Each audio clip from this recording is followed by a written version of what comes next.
चलो इसको मिटाते हैं, फिर शुरू करें गॉस का नियम। क्या परवीन भाई पूरा खुश लग रहा है आपको? क्या बोलता बोलिए ना जो बोलना चाहते हैं। बोल दो ना। आधा सौ तो और हाउ को क्या पढ़ेंगे?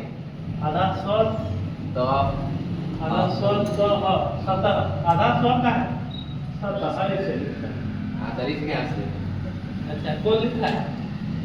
हम लिखे। अच्छा इसको पढ़ेंगे अस्तहा हो जाएगा, 70 ये अस्तहा हो जाएगा। चलिए सर बताइए गॉस का नियम क्या कहता है सर? गॉस तो हमारे साइंटिस्ट चचा है, गॉस हमारे साइंटिस्ट चचा है। क्या बोले चचा? साइंटिस्ट चचा क्या बोले बताओ? सब हम सर पता नहीं है हम इधर पढ़ो हैं? बोलो फैजान भाई बोलो साइंटिस्ट चचा क्या बोले थे? बोले नया नहीं हैं? उसको सिर्फ धकेल रहे हैं। अच्छा नया नहीं, अच्छा नया नहीं, हाँ बोलिए नया नहीं। बोलो जी अरमान भाई नया नहीं कोई जा रहा कोई जगह तू ही बोल विराट बाबा बोलो जी अरमान गाँव का नियम क्या बोलता है? हाँ नहीं पता, चलिए शुरुआत करते हैं। देखिए हम लोग फ्लक्स निकालने का एक जनरल फार्मूला पढ़ चुके हैं। फ्लक्स निकालने का एक जनरल फार्मूला हम लोग पढ़ चुके हैं। क्या पढ़े? फ्लक्स निकालने का जनरल फार्मूला पढ़े phi E डॉट में s। अगर अल्प सतह है तो d phi E dot ds लिख सकते हैं। E डॉट क्या लिख सकते हैं? ds। मतलब मान लेते हैं कि थोड़ा सा क्षेत्रफल है, थोड़ा सा एरिया लिया है, एकदम छोटा सा अल्प तुच्छ एरिया लिया, तो उस स्थिति में फ्लक्स भी क्या होगा? तुच्छ होगा, नगण्य होगा। तो उसको अल्प से लिखेंगे। अल्प के लिए क्या लिखते हैं? डिफरेंशिएशन। तो d phi क्या E डॉट ds हो गया। तो यहाँ पे d phi क्या लिख सकते हैं? E ds cos थीटा लिख सकते हैं। तो ये हम लोग जो है फ्लक्स का जनरल फार्मूला पढ़े। फ्लक्स का क्या पढ़े? जनरल फार्मूला पढ़े। लेकिन आ जाते हैं हमारे गॉस चचा के पास। वो जो है ना फ्लक्स निकालने का और एक तरीका बताया। गॉस चचा ने फ्लक्स निकालने का और एक तरीका बताए। क्या तरीका बताए फ्लक्स निकालने का?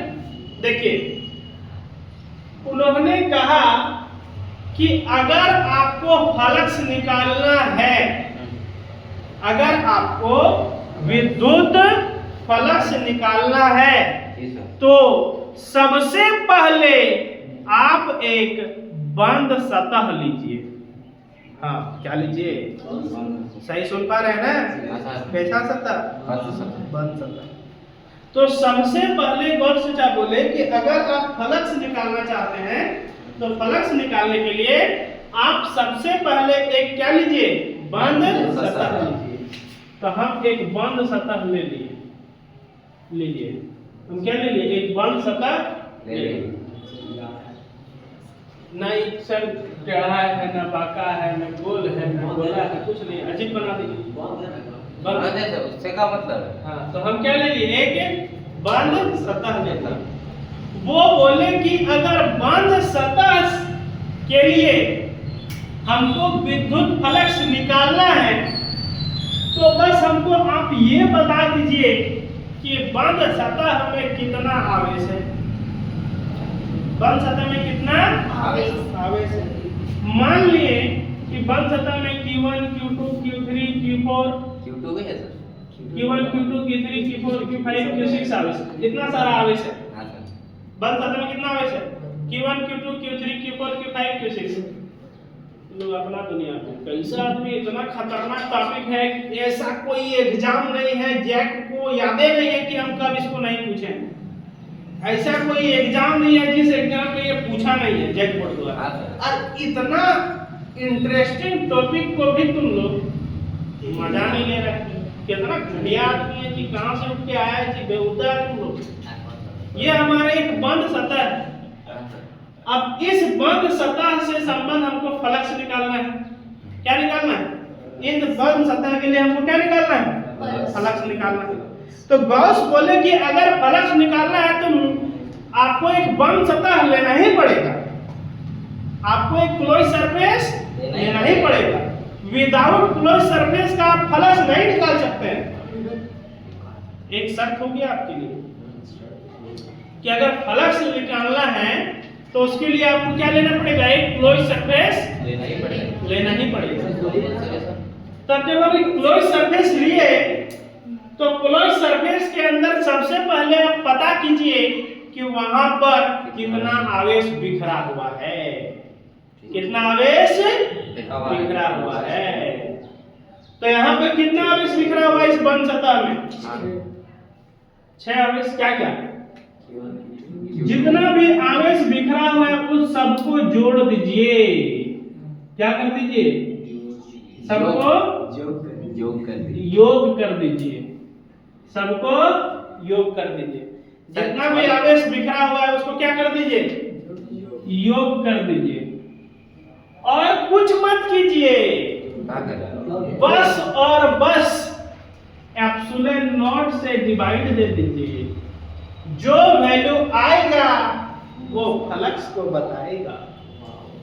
जो वैल्यू आएगा वो क्या बताएगा? फ्लक्स को बताएगा। सिंपल मतलब, फ्लक्स का मतलब सिंपल। गॉस का प्रमेय कुछ कहता ही नहीं है भाई, इतना आसान कॉन्सेप्ट है यार, क्या है। तो Q1 Q2 Q3 Q4 Q5 Q6 जब कभी भी जोड़ रहता है ना तो इतना हेचपेच करके थोड़ी ना लिखना है यार। जब भी जोड़ करते हैं ना तो उसको लिख देते हैं समेशन से। समेशन लिख दीजिए, बात खत्म। ये आवेश का योग हो रहा है, मतलब summation of Q। Summation of Q 11 में देखें इसको सर सिग्मा दे क्या होगा? मतलब sigma Q summation of Q जो भी पढ़ते हैं, सिग्मा या फिर समेशन, सिग्मा या फिर summation of Q, summation of Q। Summation of Q का मतलब क्या है? सबका जोड़, सभी आवेशों का योग। समेशन ऑफ Q का क्या मतलब है? सभी आवेशों का योग। उसको कर दीजिए एप्सिलॉन नॉट से डिवाइड, या फिर आप इसको ऐसे भी बोल सकते हैं कि सिग्मा Q को 1 बटा एप्सिलॉन नॉट से गुणा कर दीजिए। 1 बटा एप्सिलॉन नॉट से क्या कर दीजिए? आपको क्या बताएगा? फ्लक्स को बताएगा। क्या बताएगा? फ्लक्स को बताएगा। ये देखने के लिए इंटरेस्ट है। तो फ्लक्स को समझना एकदम आसान है कि नहीं? विद्युत फ्लक्स के बारे में उन्होंने गॉस थ्योरम में कहा कि देखिए चाचा, अगर आपको फ्लक्स निकालना हो तो आप एक बंद सतह लीजिए। बंद सतह का आकृति कैसा भी है हमको मतलब नहीं है, बस सरफेस कैसा होना चाहिए? क्लोज होना चाहिए। आप पूछो ले लीजिए, आप पूछो ले लीजिए, गोला लीजिए, आयत लीजिए, त्रिभुज लीजिए, घन लीजिए, घनाभ लीजिए, चढ़ावा का गोला लीजिए, चढ़ावा का वृत्त लीजिए, आई डोंट केयर, मुझे कोई मतलब नहीं। हमको सिर्फ मतलब है कि पूरा चारों तरफ से बंद होना चाहिए।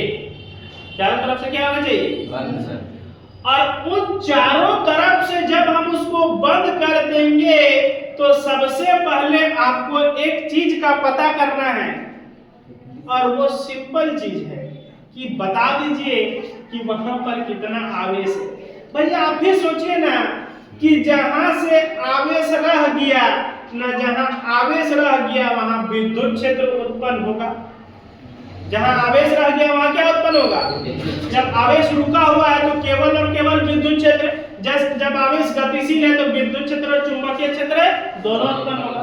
तो अभी आवेश ठहरल है, अभी आवेश ठहरल है, ठहरा हुआ है, तो आवेश अभी रुका हुआ है मतलब स्थिर है। स्थिर है मतलब यहाँ पे क्या उत्पन्न होगा? विद्युत क्षेत्र उत्पन्न होगा। और इतिहास गवाह है जब जब विद्युत क्षेत्र उत्पन्न हुआ है उसके चारों ओर से विद्युत क्षेत्र रेखाएं गुजरी है।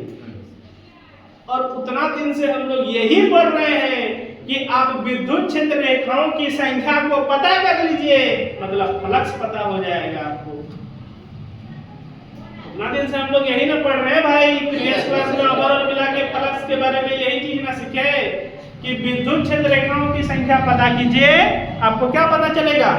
फ्लक्स पता चलेगा। तो यहाँ पे आवेश है, तो आवेश से विद्युत क्षेत्र पता कर सकते हैं, और विद्युत क्षेत्र से विद्युत क्षेत्र रेखाओं की संख्या पता कर सकते हैं, और विद्युत क्षेत्र रेखाओं की संख्या पता चला ना फ्लक्स चला।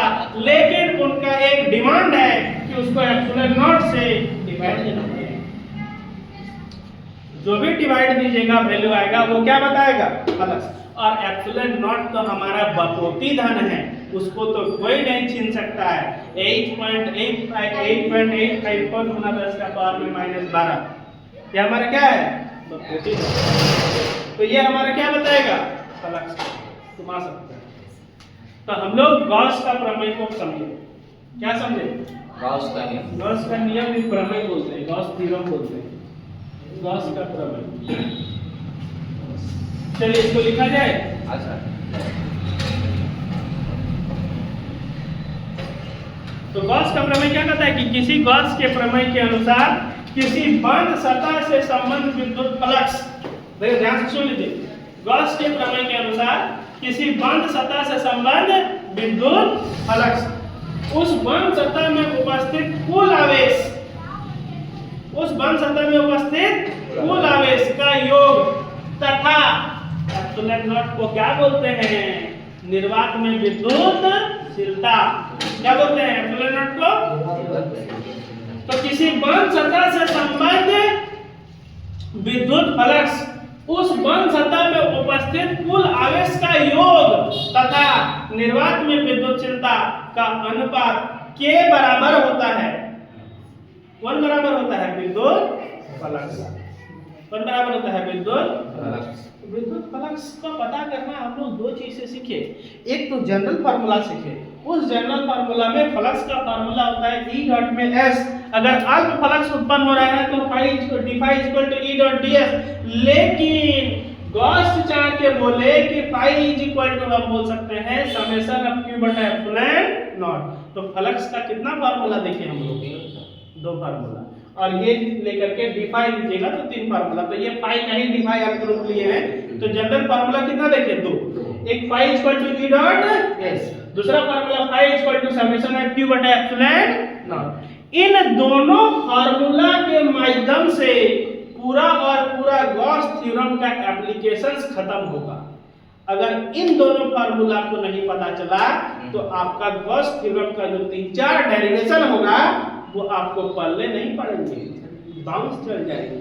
एप्लीकेशंस है गॉस थ्योरम का, अब उसको हम लोग जानेंगे, चिंता मत करें। चलिए गॉस थ्योरम के बारे में लिखते हैं